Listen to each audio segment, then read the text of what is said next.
Sono Andrea Zanoni, ho 49 anni, vengo dalla provincia di Treviso, sono stato eletto con la lista del Partito Democratico.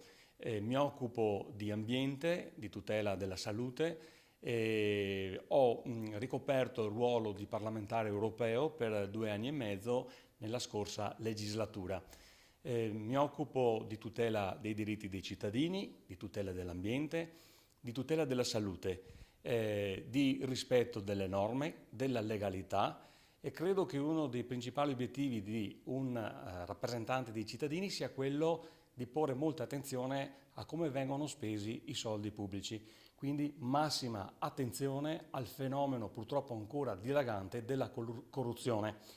Quindi attenzione alle spese della regione e quindi un'attenzione particolare anche al ruolo che un consigliere di opposizione deve tenere in consiglio regionale, che è quello di controllo, di ispezione, diciamo così, dell'attività di chi andrà a governare la regione per i prossimi 5 anni.